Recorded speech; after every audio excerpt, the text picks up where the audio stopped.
नमस्कार दोस्तों, मैं पंकज सक्सेना आज पुनः उपस्थित हूँ आप लोगों को कुछ नए टॉपिक के साथ, कुछ नई चीज़ों के साथ।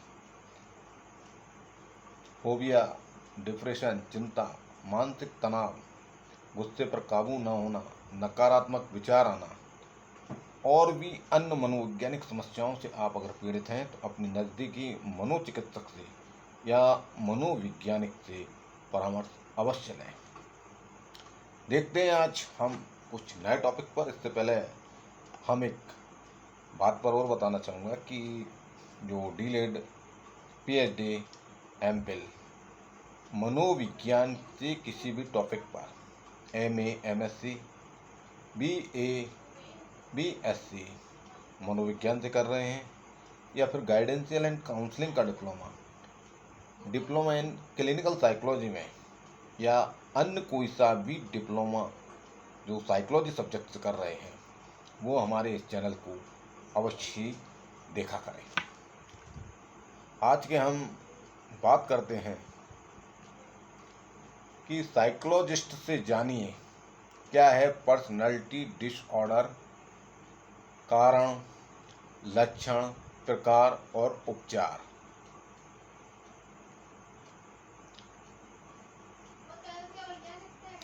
दोस्तों, आप सभी लोग जानते हैं कि व्यक्ति एक सामाजिक प्राणी है। किसी भी इंसान को अच्छी लाइफ जीने और खुश रहने के लिए समाज, परिवार और दोस्तों की ज़रूरत तो अत्यधिक पड़ती है। इन चीज़ों की बिना ज़िंदगी जीने की कल्पना करना बेहद कठिन है, ये हम सभी लोग जानते हैं। लेकिन क्या हो सकता है जब कोई इंसान इन लोगों के बीच रहकर भी खुद को हीन समझने लगे, अपने आप को औरों से कमतर समझने की फितरत इंसान को स्टेज एंजाइटी और डिप्रेशन में दलदल में धकेलने लगती है। कई बार तो इससे परेशान होकर व्यक्ति आत्महत्या जैसा कदम भी उठा लेते हैं। इस प्रकार की समस्या को पर्सनालिटी डिसऑर्डर कह सकते हैं। जब यह समस्या बॉर्डर लाइन या अपने आप चरण पर होती है या अपने चरम पर होती है, तब मरीज का दिमाग अपने बारे में खुद मकड़ी जैसा भ्रमजाल या मकड़ी का जाल जो होता है वो एक तरह से दिमाग में घुनने लगता है और इससे पीड़ित इंसान खुद को गहरे अंधेरे की तरह या दलदल में धकेलता चला जाता है। पर्सनालिटी डिसऑर्डर की समस्या होने पर कई बार मरीज इसे दूर करने के लिए मनोवैज्ञानिक के पास जाता है। साइकियाट्रिस्ट की मदद अपनी तरह से लेते हुए भी देखे गए हैं। मॉडर्न साइंस की टेक्निक से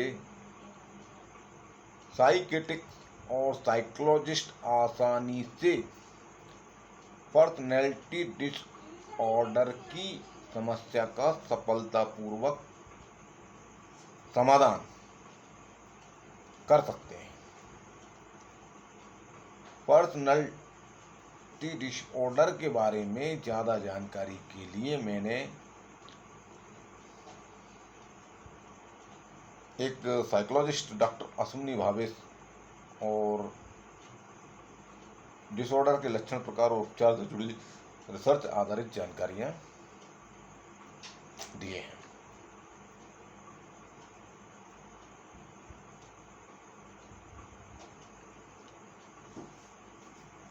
पर्सनालिटी डिसऑर्डर या व्यक्ति विकार बहुत सारी मानसिक समस्या का एक ग्रुप या समूह, जिसे किसी इंसान की सोच, भावनाएं और व्यवहार या व्यवहार की जिद और अनहेल्दी पैटर्न से पहचाना जा सकता है। मरीज को होने वाले आंतरिक अनुभव और व्यवहार अक्सर उस कल्चर या संस्कृति में रहने वाले बाकी लोगों से भिन्न होते हैं। डिसऑर्डर वाले व्यक्ति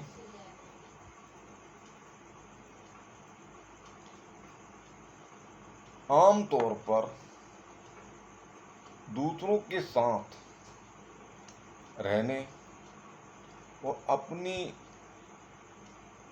कल्चर के हिसाब से कामों को करने में समस्या होने लगती है।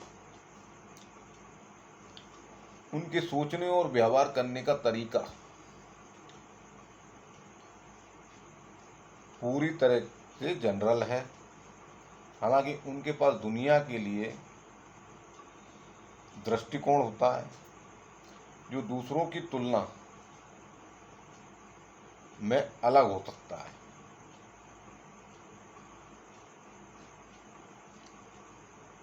पारिवारिक, शैक्षणिक और सामाजिक गतिविधियों में भाग लेने में मुश्किल होना या हो सकती है।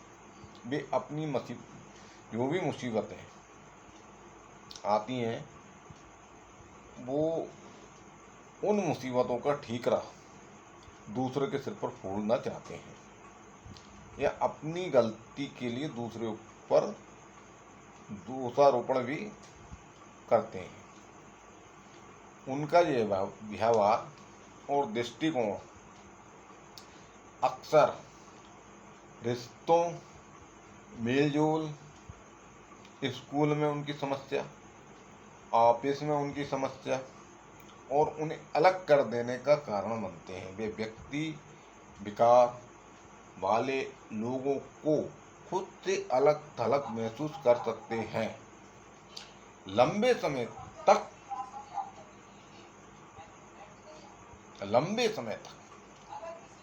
यह स्थिति रहे तो डिप्रेशन और एंजाइटी का कारण बन सकती है।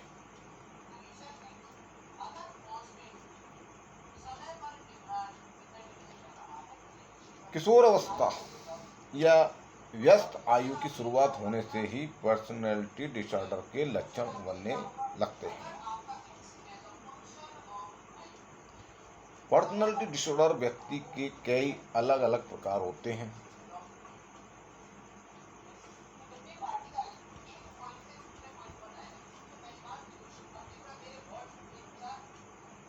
The Diagnostic and Stated Manual of Mental Disorder Fixation या DSM वो रेफरेंस है जिसका इस्तेमाल दुनिया भर के डॉक्टर और mental health professional personality disorder का पता लगाने के लिए करते हैं। हर पर्सनैलिटी डिसऑर्डर के कुछ मापदंड भी होते हैं। समस्या के निदान के लिए इन मापदंडों का मैच होना बहुत जरूरी है। डॉक्टर्स पर्सनैलिटी डिसऑर्डर के प्रकार का पता लगाने के लिए मापदंडों के आधार पर सवाल पूछते हैं। एक नतीजे पर पहुंचने के लिए भावनाओं को, व्यवहारों को जीवन की कई परिस्थितियों में एक जैसा होना चाहिए। उन्हें कई क्षेत्रों में कम से कम 2 मुश्किल और नुकसान का कारण बनना चाहिए, जिससे